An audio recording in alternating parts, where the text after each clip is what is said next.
Hello, friends and fellow lovers of all things beachy. Welcome to The Beach Speaks, the podcast that shares stories about the beach and our connection to it. I'm your host and beach lover, Paige Friend, helping you reconnect with the beach, return to your soul, and reimagine your life. So grab a cool drink, relax in your beach chair, stick your toes in the sand, and enjoy this episode of The Beach Speaks.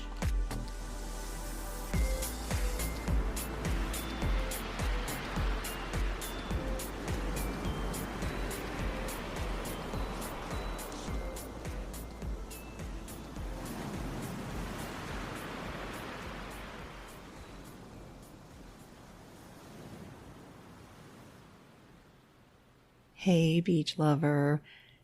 It's February, so in the spirit of the month of love, I asked my soulmate Ernie if he would like to join me on the podcast because it's a very special month for us. And although I've talked about how we met and our journey to living out our vision here at the beach on the podcast before, I thought it would be the perfect time for Ernie to share some of his own beach stories, and we could reminisce a bit about our beach adventures together. We talk about his growing up in Tampa and always being in the water, camping and spring hopping. You'll hear his stories about a wild encounter he had on an island beach in Florida and a rare sighting he had off an aircraft carrier. We talk about our beach adventures that we've had together, where we would like to go next, and I ask if he has ever considered moving away from the beach.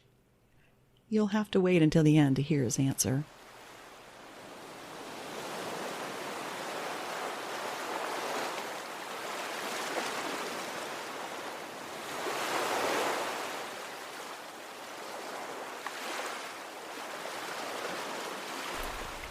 Hey, Ernie.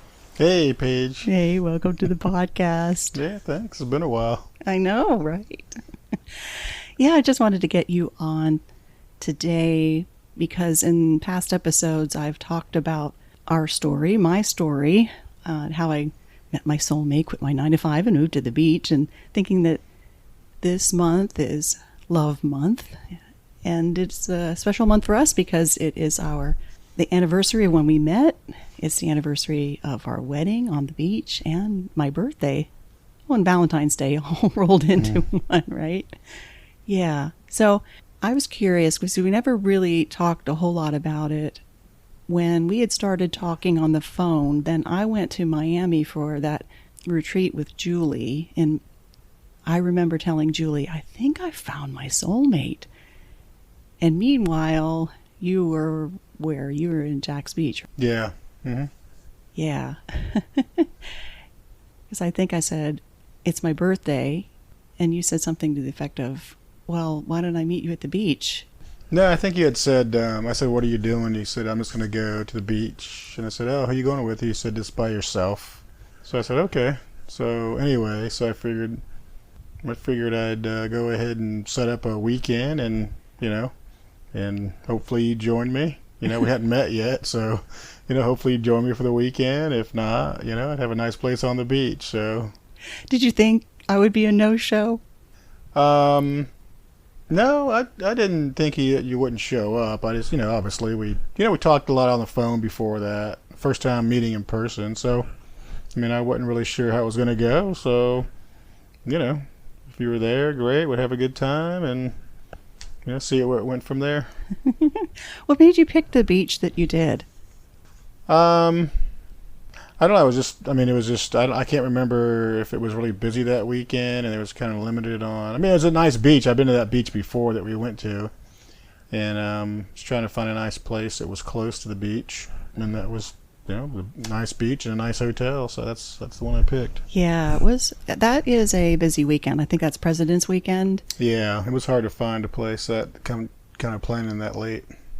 Yeah, well, you did a really good job because the place you picked was right across the street from Treasure Island Beach. The weather, as I remember, was beautiful.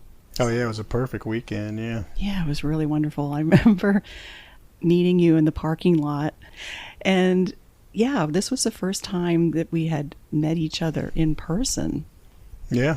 Yeah, so I remember you had the truck and it was all filled with just all kinds of beach stuff. And I remember the chairs. Remember those chairs?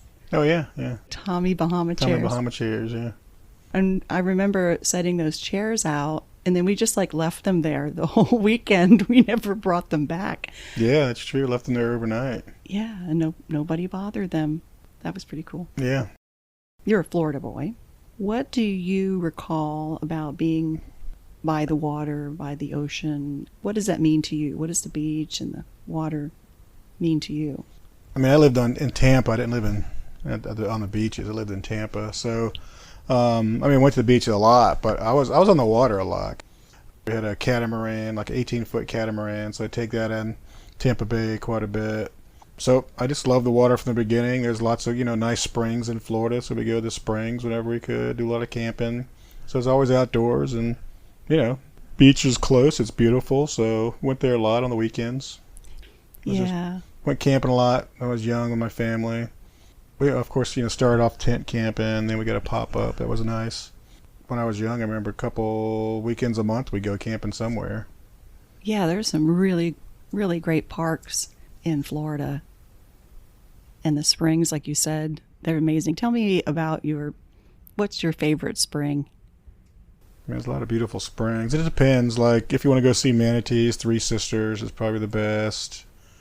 I mean, Itchitucknee is fun to bring people to because it's kind of under a canopy of trees and it's super cold. And the fun thing about that one is just hearing everybody scream when they jump in because it's really a fast moving spring. So when you jump in, you're automatically jettisoned down river. So once you're in, there's no getting out. I remember one time we were there and we were just jumped in maybe 15 minutes. I mean, because it's kind of fun because like as you float down, I mean, you can hear people scream as they jump in for about 15 minutes as you're floating down river. So just about when that was kind of out of earshot, it was really quiet. People were just kind of chilling out at that point, kind of settling in. It's about a 4-hour float if you do the long one. So we were all just kind of settling in, and then all of a sudden you see these dark clouds come over, and then just out of nowhere this lightning bolt hits like at the side of the river. I mean, you could see it. It was like, I don't know, a couple hundred feet away. It was so close that it sent like electric shock waves in the water. You could feel it through everybody's body. Before that, people were talking, having a good time, kind of goofing around. Then everybody went dead silent. There was no noise at all. Everybody was just looking around to see if anybody got hurt. Everybody was just like in shock for a minute. And then the lightning just came down. I mean, it was just like all over the place. People were screaming. There was no way. You can't get out. It's just this kind of marshy, muddy, quicksand kind of stuff on the side, so you can't get out. So you just have to keep riding down river. And that was the quietest I've ever been on that river. I mean, it was dead silent. Everybody was like bridging themselves to try to get their entire body out of the water on the tubes. Every once in a while somebody would get out of balance and roll over and just start screaming, like they're going to get shocked to death. And so that went on, I don't know, for half an hour, 45 minutes. And then, kind of cleared up and everything was fine after that. But that was kind of an interesting. So Itchitucknee's a fun one to go to. Rainbow River's nice. It's nice and long and kind of slow. It got some deep parts to it. It's just, just a bunch of springs. They all have their different kind of feel about them. Yeah, what struck me the first time I went to the springs was how clear the water is. I had never been in water like that. So clear, you could see right down to the bottom. When I learned how to scuba dive, our last dive was down the Rainbow River. Yeah, the Rainbow is a nice, lot of diving there. In Crystal River, there's a lot of diving, but Crystal River is nice, but it's definitely not the clearest spring. There's a lot of people go get certified to dive at Crystal River because it's large and just it's pretty accessible. But it's not, to me, it's not the most beautiful springs. There's some that are. I remember one summer we went. We just got in the car, drove down to Ocala, and no other plans, and tried to see how many springs we could hit in a day. So we were averaging, I don't know, 5 or 6. There's some that are just a big, looks like a big swimming pool, with maybe a small stream leading out. Just beautiful. It wasn't even like in a state park or anything, just kind of off the side of the road. And there's some large and some small, but they're just all over. I mean, there's probably 50 small springs in the Ocala National Forest area that you can go. So it's, if you're looking for something to do with a family, just hop in the car and see how many you can hit a day. And then wherever we ended up, we got a hotel and did it again the next day. I think we did it for like 3 days. So probably saw, I don't know, 12 or 15 springs there, maybe, something like that. So it was fun. Tell me about a beach adventure you had up north of here where the wild horses, I think. Oh, Cumberland Island, yeah. Cumberland Island's beautiful. It's up around the Florida-Georgia border, and it's an island. It's a state park, I think. Yeah, it's a state, not a federal park. But anyway, you could take your own boat out there, but really the best way to get out there is by ferry. So me, a Navy buddy of mine, and my little brother, Darius, went camping, and we didn't really plan that well for it. We just threw a bunch of stuff together and went out there, and so we got the ferry across, and we thought we were going to camp like right there at the ferry landing because there's a campground there with water and electric and all that. Well, that was full. We really didn't plan very well and make reservations. We were just going to go. So the next spot we could go was like 4 miles down. It's like rough camping, but that was the next spot that was available. So we're like, okay, we'll do that. So we had way too much weight. We packed all this stuff, and so anyway, we get down there, and it's a pretty long, hot day. We get down there, get everything set up, and it was beautiful. We were the only ones there at that campground. I mean, there was nobody. We didn't see anybody the entire weekend except for when we got back to the ferry landing. Well, except for one person. I'll explain that in a minute. And so, yeah, we had a good time. We, walked out to the beach during the day and kind of hung out. And like I said, there was nobody around. There was like gator as you walked from our campsite. It was probably half a mile. There's gators, these little ponds, and it's a lot of wildlife there. And I remember one morning, probably the second morning we were there, we got up and everybody was, didn't sleep very well. Got up and we were going down to the beach, and it was super foggy that morning. I mean, you couldn't really see 100 feet in front of you. And so we're down at the beach, and we're just kind of checking things out. There's lots of shells, and all of a sudden, off in the distance, you could hear this noise kind of down the beach. I mean, it sounded like it was pretty far away. And we're like, oh, that's strange. Because there might be a couple of cars there, but there's certainly none on the beach that we ever saw.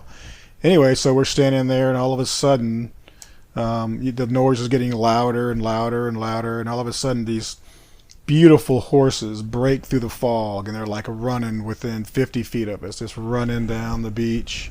And unbeknownst to us, there's a bunch of wild horses on that island that they let roam free. You didn't even know about that? Well, I mean, I knew there was wild horses there, but I mean, who would expect them to come galloping down the beach through the fog?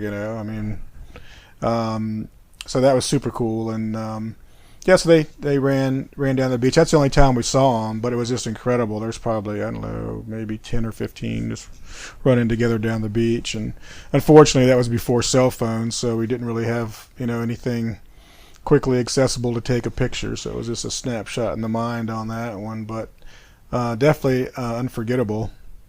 So that was like a Saturday, I think, and then Sunday morning we're heading back, and my little brother Darius was there, and we kind of packed some extra stuff in his backpack, and it was a 5-mile hike back to the ferry landing, and I look back, and my brother was complaining about having all that extra weight in his backpack. So he's like dumping stuff as we're walking. He's like, I'm not carrying this stuff anymore.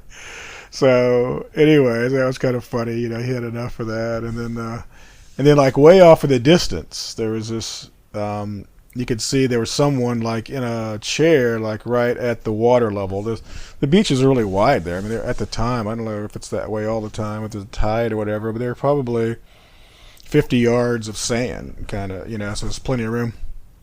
So anyways, we saw the person way over there, and as we got closer, it turned out to be a woman. I think she was nude sunbathing, so we were trying to give her as much room as we could, you know. And I look back, and my youngest brother is he's like walking right along. It's like we were like walking up in the sand, which made it a little bit harder to walk because it was, you know, light sugar sand. But he was walking like right along the water line, and got within about 50 feet of this woman. Like there's no one out there, right? And this random guy, you know, just kind of walks by her, and she, of course, she was startled, you know, got dressed and was like looking around to see what was going on, and she had no idea that we were there. We were just trying to pass her without disturbing her, but it was kind of funny that, yeah, he just kind of walked right up on her. Anyway, so she probably ruined her day, you know. And then when we made it back to the ferry, and you know, made for a good story. Yeah, it was fun though. We had a good time. So I'm assuming that that's a beach that's not heavily populated, or though I don't, maybe at certain times of the year there's a whole lot of people that visit, or is it because it's kind of... I don't think. Well, this is my understanding. I'd have to go back and look at it again, but I mean, last time I looked into it, there are a few houses. It's kind of cool because there's a few old houses there that are kind of no one lives in. I think the rule is people that like families that have houses can keep them and pass them down, but you can't sell them. So I think at the time there might have been 10 houses kind of spread out. And then I believe that was on the south side of the island. I think on the north side there's a pretty famous hotel. Like a lot of celebrities go there to either hang out or have weddings or whatever, because it's really isolated and they can control like who's on the island. Certainly on that half of the island. I can't remember the name of the resort, but there's like a nice resort hotel there that you don't hear much about until someone famous comes and stays there. Mm. But it's kind of cool. So there's a bunch of old houses. I mean, some large ones. They were really large houses at one time, and they're sort of crumbling in, you know, as time goes on. And there's a few houses that people still live in, but like I said, I think they can sell them back to the state, you know, if the family no longer wants them, I guess. But they can't sell them to someone else. They have to sell them to the state or pass it down.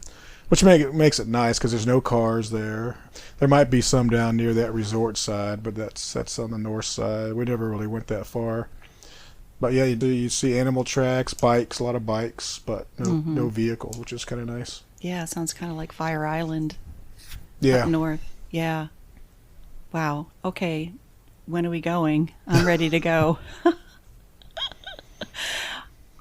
Speaking of going, we had just been to one of our new favorite beaches, Jensen Beach. I talked about it last year in a podcast because we went, and I was just floored by how beautiful it was. Yeah, I mean, you know, if you travel and see a lot of beaches, each one has a unique personality. And that one, fortunately, at least for the hotel we were at, there's lots of county and state land that's been preserved. So, I mean, there are houses for sure, but at least from the hotel we were in, if you go south, there's probably a mile or two that's undeveloped, and then you go north, there's a little bit of housing, and then but you get back into probably several miles of undeveloped beach. So that's kind of nice. So right next to the hotel there was a beach access, so there was people that mostly stayed kind of north of the hotel we were at, but not a lot went south. So it's a beautiful beach. I mean, lots of shells. We found lots of large shells. It's not real wide. It's more of a narrow beach. What did you think of the water? We didn't go in, but... Oh, the water's beautiful there. It's really clear. I mean, the beach, that, you know, in Jacksonville, it's got nice beaches, of course, but, you know, like I said, each beach is different. The ones up here, because there's the river comes out just north of us where we're at, so there's lots of, you know, the water's kind of a little bit darker. All that sand that comes out of the river kind of spreads out as it comes out the mouth of the jetty. So, except for certain parts of the year, depending on the tide, if the tide's pushing, you know, not coming from the north to the south, we get a lot of sand that way. But if not, our beaches are fairly clear, but nothing like the beaches down south or on the Panhandle. Panhandle's more probably a greenish clear. It seems like south is more of a bluish clear water. Yeah, the aquas and the blues, and then the Emerald Coast. We got to go up there about a year ago in the spring for a wedding, and wow, what was your impression of that? Because I think I talked a little bit about that in the podcast, but if I haven't, I need to. We went to Fort Walton Beach. Yeah. I had never seen water like that, at least in the Gulf. Yeah, Fort Walton's beautiful. Destin, I'm sure, anybody that likes beaches have certainly heard of Destin. I mean, like I said, each has its own personality. Those beaches, especially Destin, huge resorts. And unfortunately, Florida passed a law a while back that if you own beachfront property, if your county or city approves it, you can own from the sand dunes to the water line, basically. Unfortunately, I mean, they should have never passed that law. Not every part of Florida does that, fortunately. It's probably the more affluent areas. They've passed their own laws to basically keep people off the beach. So there, the big resorts, they own from the sand dunes all the way to basically a high tide. So you have to walk sort of like right where the water washes up on shore. They have it all roped off, and you can't sit there. So basically the public areas are at the end of the street. So what's a street? 60 feet wide or whatever. So like 60 feet wide coming from the asphalt all the way straight out the beach. I mean, it was so packed when we were there, the public areas was so packed that, literally had to walk over people to get to your spot if you could get a spot. So if you had a spot, by the time that, noon or 1 came along, it was so packed that you had to like walk over other people to go to the bathroom or just get, to the beach or whatever.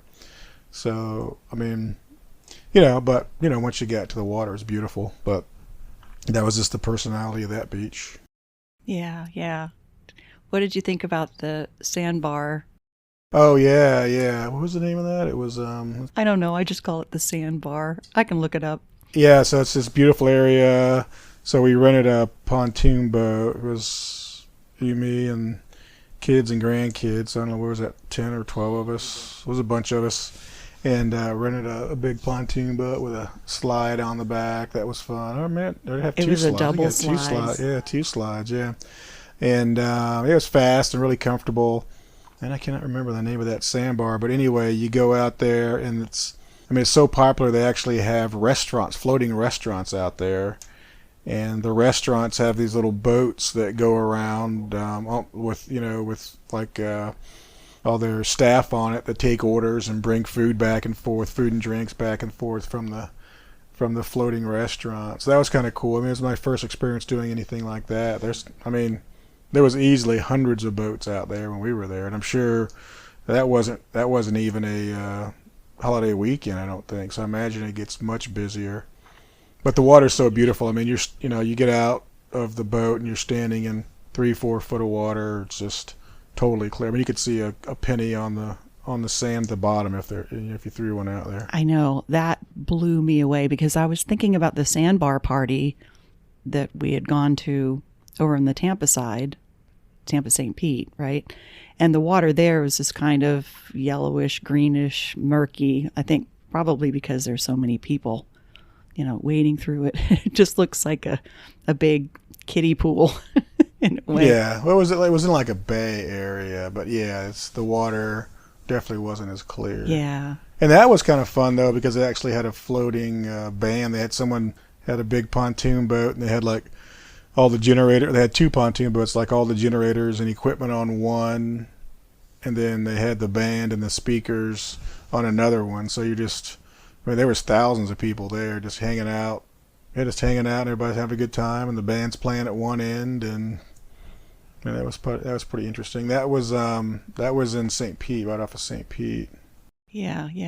We haven't been there for a while, but yeah, the sandbar at Fort Walton was spectacular. I just loved it.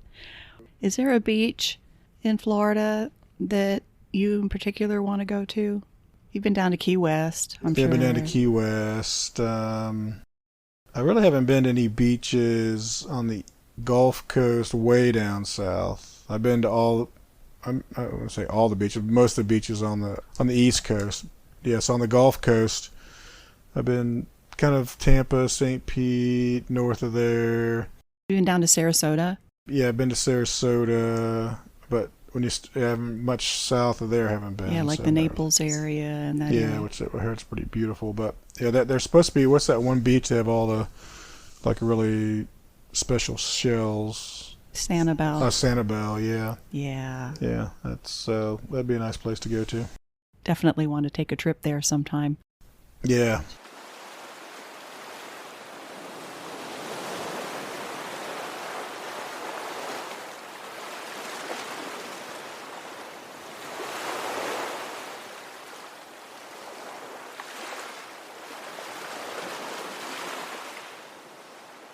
You joined the Navy.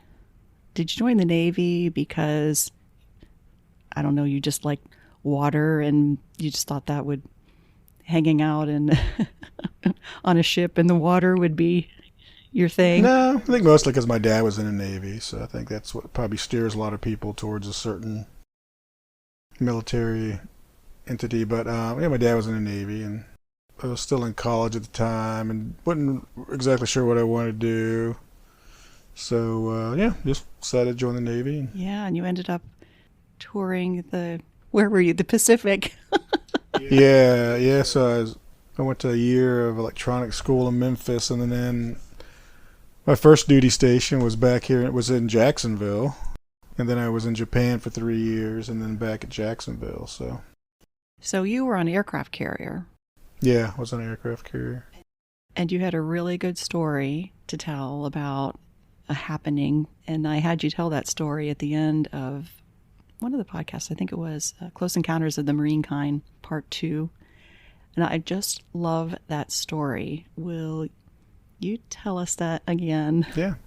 So a little background. I mean, I was on an older aircraft carrier even at the time. It was USS Midway. I think it was built like right after World War II, believe it or not. But I mean, it was in pretty decent shape. This was back in the late 80s. So the ship itself was probably 35, 40 years old at that point. But they took decent care of it. Anyway, so I was stationed. So the ship was home ported in Japan, which means it always stayed in Japan unless it was on duty. It never came back to the States.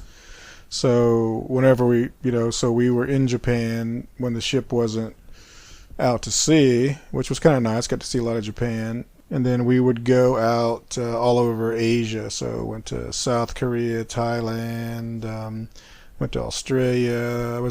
We were there for the first Gulf War. So I got to see that whole side of the world. A lot of people in the Navy or the military end up in Europe. I never went to Europe. It was all Asia and the Pacific. So I went to Philippines a lot.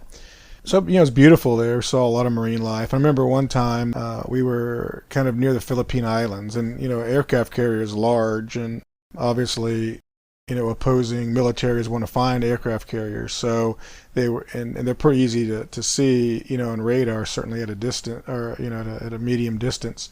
So they were practicing. It was kind of cool. They were practicing like hiding the aircraft carrier from another military's radar systems by going behind these. There's lots of small, there's thousands of small islands in the Philippines, and they would sort of go behind the higher mountainous small islands. Some probably were uninhabited or very few people on them. It was kind of cool. It's beautiful. It's probably the closest we got to actual coast, because carriers don't typically get too close to a coast unless they're pulling in, just for safety reasons.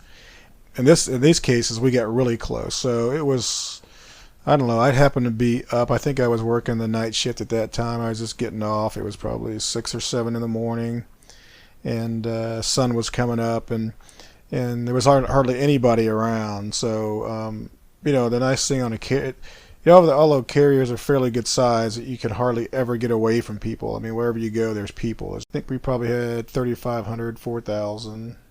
But they're not like cruise ships where, there's most of the space is dedicated to the war machine, so there's not a whole lot of extra space to go to. So sometimes I would go on the very back of the ship's called the fantail. There'd be a few people back there, but it's a good place to kind of just get some alone time. This particular morning, though, I was up on the very top, the flight deck where the planes land and take off, and they weren't flying, fortunately, at that time because the carrier was doing these maneuvers really close to shore. So anyway, I was literally on the very front of the carrier, had my legs dangling over the front. It was probably 60 feet down, at the very bow where the planes take off. I imagine your legs dangling over and there's like nothing underneath you, right? I mean, oh yeah, you can't see the ship because it kind of comes back and away from you. So when you're hanging over, it's just water straight down. And I've done that before. And seen like huge sharks and anyway, saw all kind of marine life. Just kind of hanging out in the front early in the morning. But this particular morning, it was super calm because they were in this massive cove, just practicing hiding the radar signature. There might have been, I don't know, just a handful of people on the flight deck. Nobody sitting on the very front where I was. And anyway, so that was super calm and clear, and the carriers, like, even at slow speeds, makes this huge wake. And, had this wake going. And all of a sudden, I just saw a couple of dolphins kind of playing in the wake, which, is pretty common. And then probably in the next 20 minutes, it went from a couple to thousands of dolphins. Like, as far as you could see, there was dolphins riding the wake. I mean, it was so impressive that the captain, which you rarely would do something like this, actually made a call to the entire ship. If you're not on duty, you need to come up and take a look at this, because he goes, as the captain, I've never seen this myself. So anyway, then hundreds of people started coming up and checking it out, and it's probably, I don't know, maybe lasted 20, 30 minutes of just the dolphins, just, massive pods of dolphins just out there playing around in our wake, and then the ship eventually, had to kind of get out of the where they were at and head back out to sea. So unfortunately, I didn't have a camera with me at that time either, because I was just kind of hanging out, and I wish I did, because that would have been, if I had a decent camera, that would have been a National Geographic photo right there, because it was just incredible. Yeah. I just love that story. Well, bringing us back to here in Florida, you got me to the beach. Thank you so much, babe. Would you ever move from the beach? I don't know. I mean, certainly I like where I'm at now. I don't know if we bought a second place, maybe. I don't, my kids are close. Your kids aren't settled in any particular place yet, so no, there's no reason for me to go anywhere. No. Well, we bought this house. It's our forever home. And yeah, we have a nice place. So, we're close to my kids, which I'm really grateful for. It's a nice beach. I mean, Jacksonville Beach is it's a nice beach, but still a small community feel. And, obviously whenever your kids get settled, we'd like to spend some more time with them, but they're both kind of in flux right now, so. Yeah. Do you remember when we got the ocean kayaks and took them out at sunrise, and it was just so beautiful that whenever anybody would come to visit, we'd go and try to do it again. And I think we got Bailey to go out with us one time and somebody else. But there was that one time I went out with you and your mom was there. She just went out to the beach with us. Do you remember that? And I call it my epic kayak fail. Do you remember how that went? Yeah, we were just getting the kayaks ready to go out. And I think you had just gotten whatever, was it a 10? Anyway, it was like, I don't think you had that that iPhone very long. I think it was only a couple of weeks if I remember right. And but had a great camera on it, so we wanted to take it out with us. So we bought one of those kind of a lanyard phone. Yeah, it had like a waterproof camera case you could put on around your neck. Anyway, so we got the kayaks all lined up. I think I had went out first. I had jumped in mine first, and you were right behind me.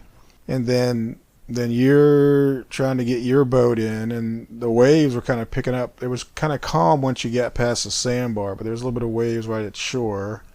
You had hopped in, and I think I was even yelling at you, get your bow into the water, and you didn't have your bow in the water, so when the wave kind of came, it rolled over you, and the whole kayak rolled over. Everything that was in it fell out.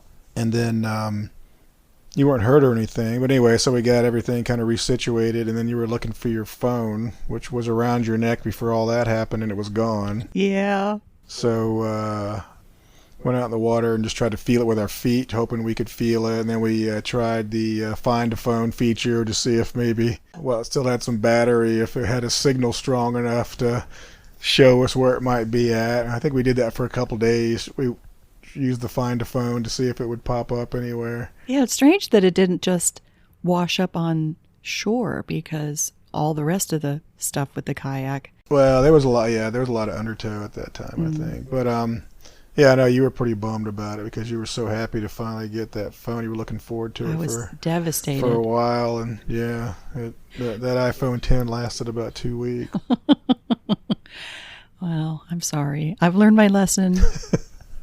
Well, yeah, Usually when we go kayaking, I don't take my phone anymore. Yeah, I mean, I don't mind taking mine. I mean, that was kind of a fluke of a thing, but... Well, you have those adventures, and I hope we have a whole lot more to come. I love you, babe. Yeah, love you, babe.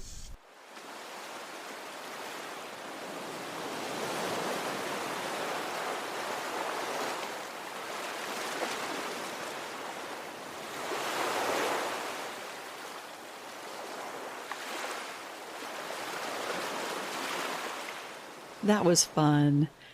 I admit, my idea before I pressed the record button was that we would talk more about our love story, because when I say February is a special month for us, well, we had our first phone call on February 6th. Our wedding anniversary is the 16th. The 17th is the anniversary of the day we met in person to celebrate my birthday on the 18th.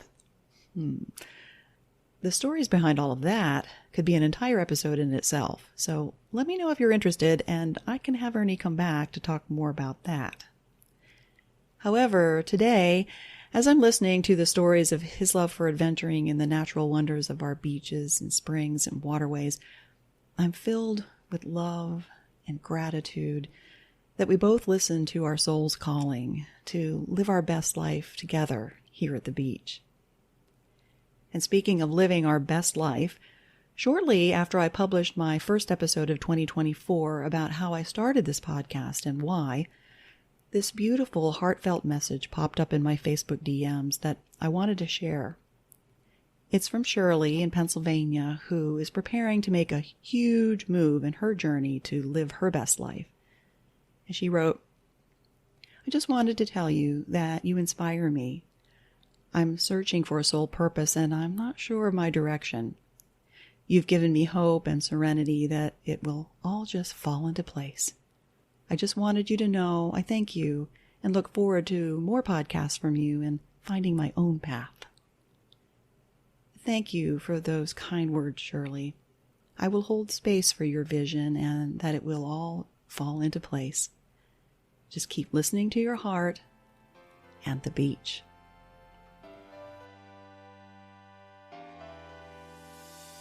Thank you for tuning in to another episode of The Beach Speaks. If you enjoyed what you heard, please spread the beachy vibes and share it with a friend. Because, let's be honest, who doesn't want more beach in their lives? And if more beach is what you crave, go to thebeachspeaks.com and sign up for my newsletter. It's an easy way to stay in the know, collect some tips and travel hacks for your next beach adventure, and find out what I'm doing at the beach. And if you want to dive deeper into the ocean of support, consider becoming a Beach Speaks Patreon member. Your contribution helps keep the podcast afloat, and you'll enjoy some cool perks that only our Patreon family gets to enjoy. The beach is speaking. Are you listening?